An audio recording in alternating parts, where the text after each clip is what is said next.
최근에 발발한 전쟁 때문에 많은 분들이 염려하고 또 기도하고 있고 우리 마음이 좀 어수선하고 불안한 가운데 있습니다.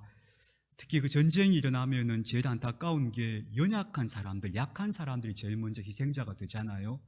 그래서 이번 전쟁의 첫 희생자들이 그 어린 아이들이 희생자가 된 것을 보면서 정말 너무나 안타깝고 애통한 마음입니다.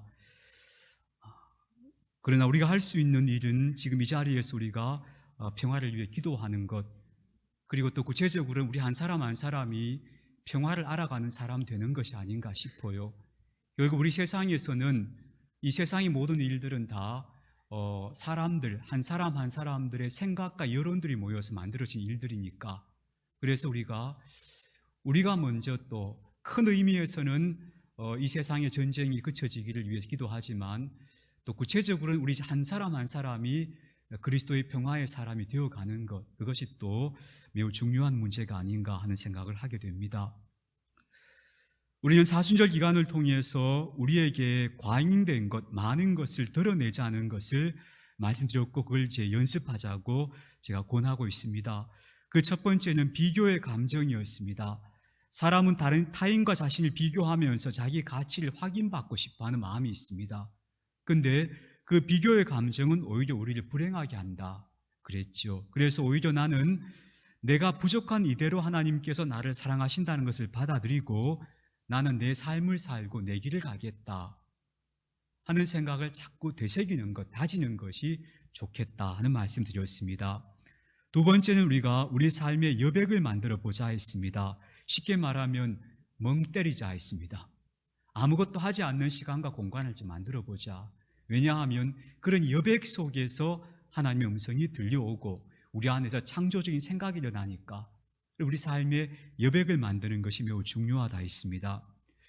지난주에는 좋고 싫은 마음을 구별하지 말아보자 했습니다. 쉽지 않습니다만 좋다 싫다는 것을 단정적으로 구분하고 자꾸 선을 긋다 보면은 우리가 삶에서 거부되는 것, 거리끼는 게 너무 많아지죠. 그것은 하나님이 하신 일 앞에서 우리 자신을 열어놓지 못하는 태도가 될 수 있기 때문에 좋고 싫음을 좀 구분하지 않는 것을 연습해보자 하는 말씀을 나누었습니다. 오늘은 네 번째로요, 기대에 대해서 이야기해 보려고 합니다. 기대. 우리가 기대한다는 말을 쓸 때 기대하는 마음, 그게 나쁜 마음이라고 생각하지는 않지요. 그런데 우리가 뭔가를 기대한다 했을 때 기대에는 역설이 존재합니다. 기대한다 했을 때 그 기대라는 마음을 이제 사전적으로 의미를 풀이해보면 이런 거죠. 어떤 일이 원하는 대로 이루어지기를 바라는 마음, 그걸 기대라 합니다. 내가 원하는 대로 어떤 일이 되어지기를 바라는 마음을 기대라고 합니다. 자, 근데 왜 기대에는 역설이 존재하는가 하면요, 첫 번째로는요, 우리가 기대하면 기대하는 만큼의 실망이 반드시 따라오기 때문입니다. 뭔가에 실망했다는 것은 내가 그 앞에 뭔가를 기대했기 때문입니다. 기대하지 않았다면 실망이 없습니다. 그래서 유명한 노자의 그런 이야기가 나오죠. 우리가 만약에 배를 지어서 강을 건너가고 있는데 어떤 안개 속에서 어떤 다른 배 하나가 떠밀려 와서 내 배하고 딱 부딪혔습니다. 그러면 사람은 대뜸 화가 나죠. 나는 지금 내 길을 가고 있는데 누가 엉뚱하게 와서 내 배와 부딪히면 화가 날 거예요. 그래서 화를 내려고 보니까 그 배가 빈 배예요. 그 배에 아무도 없어요. 그러면 화가 납니까? 화가 안 납니까? 화가 안 나죠. 아, 저기 아무도 없었구나 생각하면 화가 안 나요. 왜냐하면 누가 의도적으로 그런 걸 했다는 생각이 없어지니까. 근데 우리가 화가 난 이유는 뭔가 하면요, 누군가가 의도를 가지고 있거나 아니면 타인이 나한테 이렇게 해주길 바라는 기대 심리가 있기 때문이에요. 그게 우리한테 실망을 자꾸 불러일으키는 거예요. 근데 거기 아무것도 없어. 기대할 것도 아니면 그런 의도성도 없다는 걸 알고 나면 그 다음에 우리가 화낼 이유가 없죠. 그래서 실망은 반드시 기대로부터 온다는 것을 기억해야 합니다. 우리가 행복의 공식을 이야기할 때 행복에는 반드시 이런 공식이 있다 그래요. 행복 공식은요, 분모로, 이게 분수로 표시하지, 분수로 표시하시는데 분수가 뭐예요? 2분의 1, 3분의 1 뭐 이런 거잖아요. 그럼 분모가 만약 3이고 이 분모가 뭐냐면 분모가 나의 기대예요. 그럼 분자는 뭐냐? 위에 있는 분자는 내가 얻은 성취예요. 만약에 내가 3가지를 기대했는데 2가지를 얻었어요. 그러면 3분의 2죠. 나의 만족은 3분의 2만큼 만족한 거예요. 근데 만약에 내가 5가지를 기대했는데 2가지밖에 못 얻었어요. 그럼 똑같이 2가지를 얻었지만 3분의 2, 3가지를 기대한 사람의 만족도가 훨씬 높은 거예요. 5가지를 기대했는데 2가지밖에 못 얻은 사람은 자기가 실패했다고 못 얻었다고 생각하는 거예요. 근데 3가지를 기대한 사람이 2가지를 얻으면 내가 2가지나 얻었다고 생각하는 거예요. 그래서 반드시 행복에는요, 꼭 통하는 게 뭐냐면 행복의 공식이에요. 내가 기대한 만큼의 성취가 바로 행복의 공식이기 때문에 기대를 줄이면 실망도 준다 하는 건 너무 당연한 이야기죠. 그래서 우리 그런 말 하잖아요. 소문난 잔치에 먹을 것 없더라 하잖아요. 야, 대단할 줄 알고 가봤는데 가보니까 아무것도 없더라는 거예요. 만약 그런 기대치가 없었다면 만족했을 거예요. 기대는 반드시 실망을 가져오는 원인이 된다 하는 것이 기대의 역설이죠. 두 번째 역설은요, 우리가 뭔가를 기대한다는 것은 성취, 즉 결과에 주목한다는 의미를 가지고 있어요. 그러다 보면 어떤 것을 놓치는가 하면 과정을 놓쳐요. 내일 내가 얻을 결과, 내가 얻을 성취에 주목하고 있으면은 오늘 그 성취에 도달하기까지 걸어가는 과정이 소중하다는 것을 놓쳐버려요. 그래서 우리가 기대치가 높은 사람은 과정에 소홀해질 가능성이 높아져요. 그리고 과정이 주는 즐거움을 누리지 못하는 경우가 많게 되죠. 그래서 기대의 역설이 거기서 발생하는 거죠. 세 번째로는요, 우리가 특별히 인간관계에서 무언가를 기대하기 시작하면 그 관계는 거래가 될 가능성이 굉장히 높아져요. 우리 부모님들 중에 이런 이야기 하는 거 우리 드라마 같은 데서 많이 보잖아요. 야, 내가 그 놈을 어떻게 키웠는데 지가 나한테 이럴 수 있어, 이렇게 말하잖아요. 이건 기대치가 있었던 거죠. 근데 그 기대치만큼 얻어지지 못하면 그게 실망이 되는 거예요. 만약 이렇게 된다면 그것은 사랑이었다기보다는 거래였다고 말할 수 있겠죠. 내가 준 만큼 너도 나한테 했어야 되는 거 아니야? 하는 이런 거래 심리죠. 그래서 이렇게 말합니다. 진짜 사랑은 언제 시작되는가 하면요, 너를 향한 나의 기대를 내려놓을 때 사랑이 시작된다. 그때부터가 진짜 사랑이다. 그렇게 이야기합니다. 그런데 여러분, 이보다 더 중요한 게 있습니다. 이런 기대의 역설 중에 진짜 기대의 역설이 뭔가 하면요, 이런 겁니다. 죽음의 수용소에서 실존주의라고 하는 유명한 책이 있는데요, 이 책을 쓴 분은 빅터 프랭클라는 정신과 의사입니다. 이분이 유대인이어서 2차 대전 중에 그 유대인 집단 수용소, 죽음의 수용소에 수용됐던 경험이 있는 분입니다. 그곳에서 그는 겪었던 일들을 가지고 그가 심리학에 아주 중요한 하나의 테마를 발견하게 되고 그걸 책으로 쓴 건데요, 그 책 이야기 속에 이런 이야기가 나옵니다. 함께 수용되어 있던 사람 중에 한 사람이 어느 날 아침에 이렇게 말하는 겁니다. 자기가 기가 막힌 꿈을 꿨다는 겁니다. 꿈 속에서 어떤 분에게 물었대요. 도대체 이 끔찍한 전쟁이 언제 끝날 것 같습니까? 그런데 꿈속에서 대답이 들려왔대요. 뭐라고 대답이 들려왔는가 하면 3월 30일에 전쟁이 끝날 것이다. 그런 음성이 들려왔대요. 지금 이 죽음의 수용소에서 하루하루 죽음 앞에 서 있는 사람이 그런 음성을 들었으니까 얼마나 반가웠겠어요.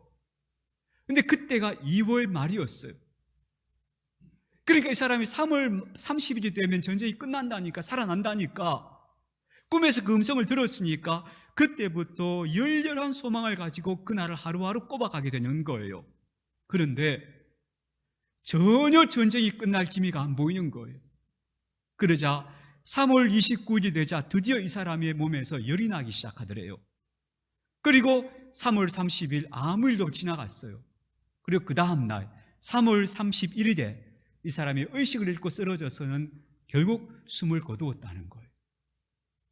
빅터 프랭크 박사가 바로 그 이야기를 지켜보면서 그가 뭘 깨닫는가 하면요, 사람이 내가 원하는 대로 될 것이라고 하는 기대가 실제로는 그 사람을 살게 하는 게 아니고 죽게 하더라는 거예요. 왜? 내가 원하는 대로 되어야 한다는 그 기대가 진짜 희망을 없애버린 거예요. 그래서 내가 원하는 대로 될 것이라는 기대와 희망은 다르다는 거예요. 이걸 구분해야 된다는 거예요. 희망은 다른 곳에 있다는 거예요. 이걸 구분하지 못하면 결국 그 기대가 오히려 사람을 죽이더라는 거예요. 그래서 오늘 제가 드리고 싶은 말씀은 뭐냐 하면요, 기대하지 말고 희망하자는 거예요. 그걸 어떻게 표현할 수 있는가 하면 오늘 본문 말씀대로 잠잠히 기다리는 것으로 표현할 수 있다는 거예요. 오늘 우리가 읽은 본문은 예레미야 예언인데 예레미야의 상황이 이렇습니다. 예루살렘이 함락됐습니다. 예레미야는 그 파괴된 표 위에 남았습니다. 아무것도 없습니다. 어디에도 기댈 데가 없고 그들이 그동안 기대해왔던 모든 근거가 다 사라졌습니다. 끝이 나버렸습니다. 남은 것은 폐허뿐입니다. 근데 그 모든 기대가 무너진 그 폐허에서 예레미야가 놀라운 역설을 발견합니다. 이렇게 말합니다. 이제는 여호와만이 나의 기업입니다. 내가 그동안 기대했던 것들은 다 사라졌습니다. 이제 남은 것은 여호와 하나님밖에 없습니다. 하나님만이 나의 터전이 되었습니다. 그래서 나는 하나님만을 바라보겠습니다. 그러면서 기다리는 자들과 구하는 영혼들에게 하나님은 선하실 겁니다. 지금은 막막하지만 하나님께는 선한 미래가 있을 겁니다. 그래서 마지막 결론이 이렇습니다. 사람이 여호와의 구원을 바라고 잠잠히 기다림이 좋도다 합니다. 이때 잠잠히 기다린다는 건 어떤 의미인가 하면요, 하나님 이렇게 되게 해주세요, 저렇게 되게 해주세요, 이렇게 되겠지, 저렇게 되겠지, 그 기대가 다 내려놓아진 겁니다. 그 기대가 다 내려놓아지면서 뭐라 하는가 하면요, 하나님께서 하실 일을 나는 그저 기다립니다. 그겁니다. 모든 나의 기대를 내려놓고 하나님을 향한 신뢰 가운데서 조용히 기다리는 겁니다. 그걸 잠잠히 기다리는 거라 했습니다. 이게 진짜 희망입니다. 원하는 대로 이루어질 것을 믿는 것은 기대입니다. 전 어려서부터 이렇게 기도하는 것을 많이 보았고 저도 그런 기도를 많이 했습니다. 하나님, 이 일이 이루어질 줄로 믿습니다. 한번 믿습니다 해서 안 되니까 믿습니다. 하나님, 이 병이 고쳐질 줄로 믿습니다. 이렇게 말하는 것. 하나님, 물질의 축복을 주실 줄로 믿습니다. 이게 하나님을 향한 신뢰인가요? 정확히 말하자면 하나님을 향한 신뢰가 아니고 내 기대가 이루어질 것을 간절히 바라는 겁니다. 내 기대를 내가 되풀이하고 있는 겁니다. 내 안에 있는 내 뜻대로 이루어지기를 계속 반복해서 내 안에서 그걸 확신으로 만들고 있는 과정인 겁니다. 이걸 우리가 진짜 희망이라고 부르지 않습니다.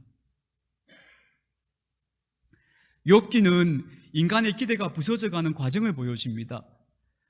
사람들은 막 이렇게 생각합니다. 하나님을 믿고 의롭게 살면 하나님께서 형통한 길을 주시고 복을 주실 거야. 이게 보통 일반적 기대입니다. 근데 욥에게 찾아온 고난은 그런 기대를 산산이 부서뜨립니다.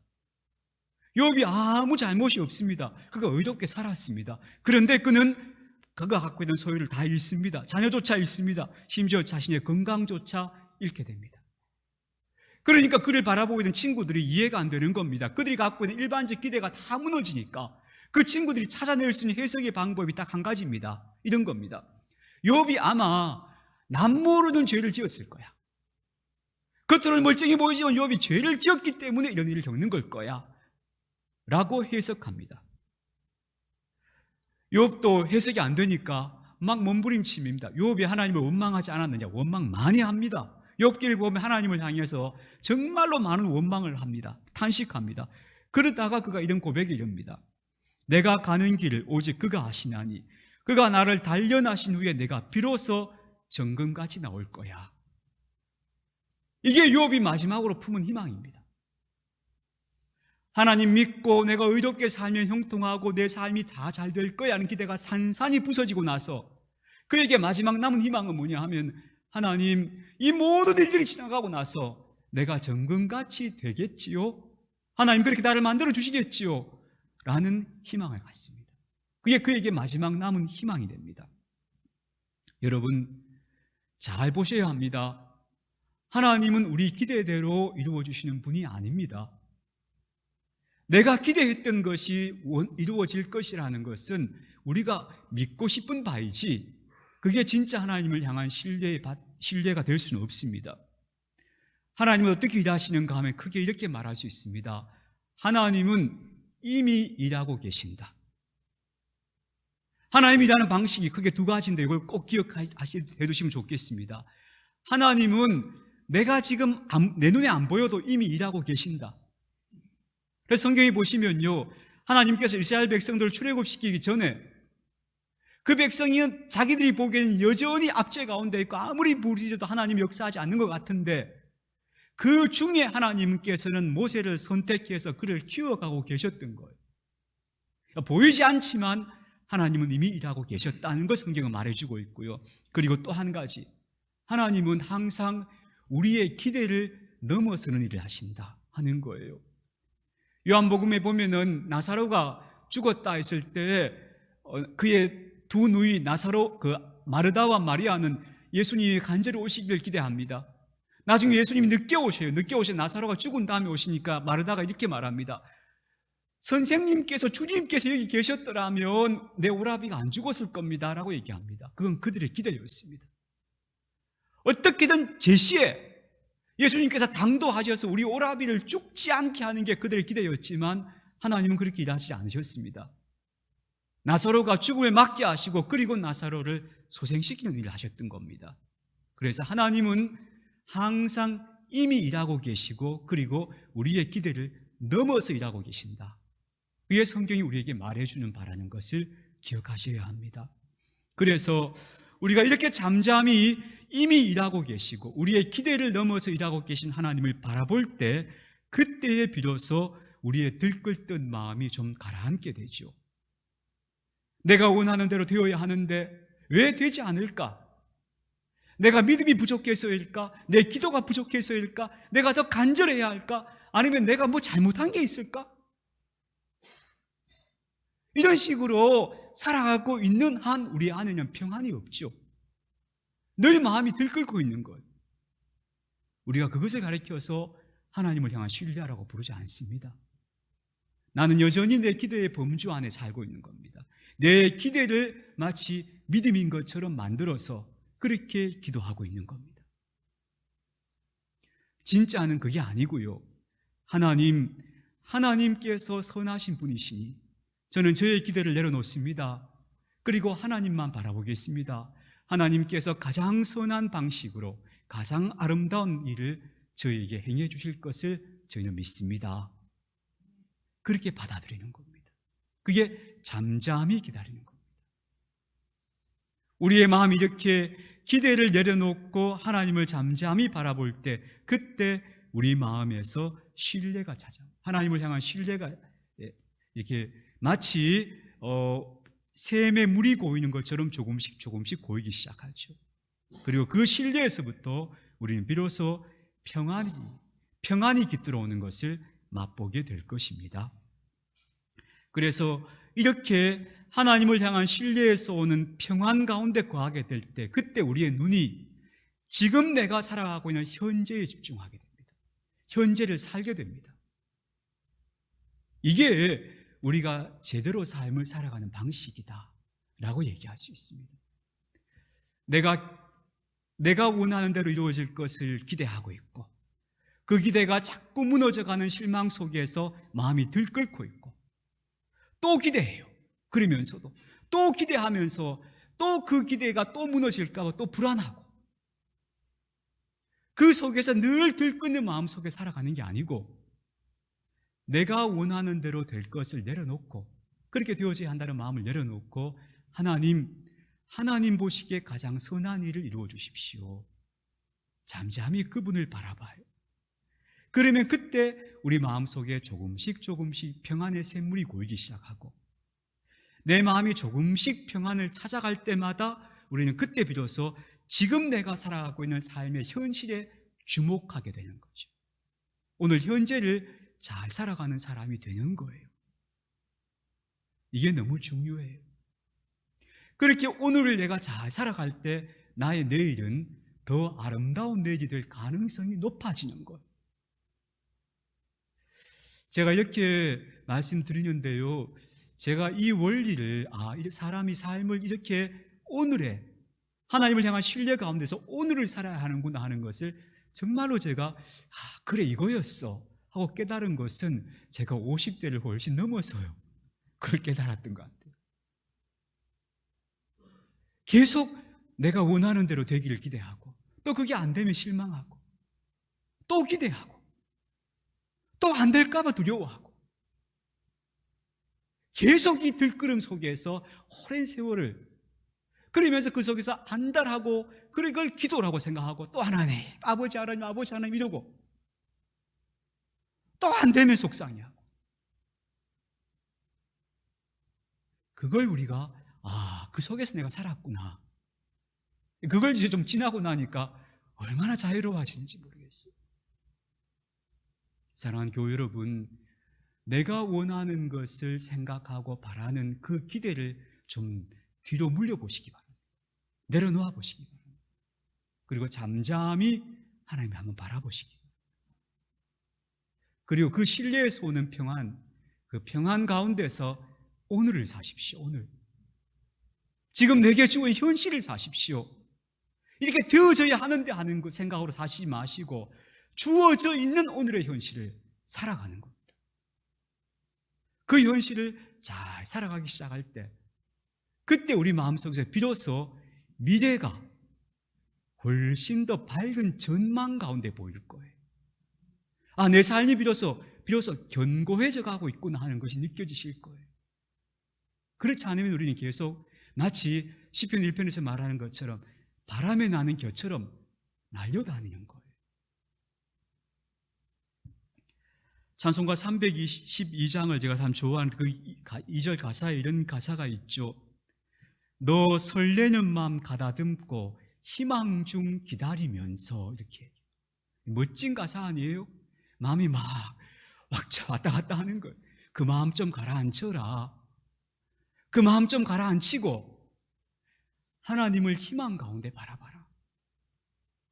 그게 바로 잠잠히 기다리는 거예요. 우리가 무언가를 기대했을 때 우리 보통 나중에 이런 말 잘하지 않습니까? 아유, 그래, 내가 네한테 뭘 기대하겠노? 이렇게 말합니다. 근데 그 말은 사실 알고 보면 이것도 남 탓하는 거예요. 그래, 나는 네가 좀 잘해주길 기대했는데 네 그거밖에 못하나? 그래서 그 상대방 탓하는 거예요. 아니에요. 탓하기 전에 내가 이런 기대를 또 하고 있었구나, 내가 이런 기대를 했기 때문에 이게 내가 힘들었던 거구나 하는 것부터 점검하자는 거. 상대방이 어떻게 하는 건 그건 뒤의 문제고, 내가 벌써 아직도 이런 기대를 하고 있구나, 그 기대가 나를 계속 마음을 부대끼게 하는구나.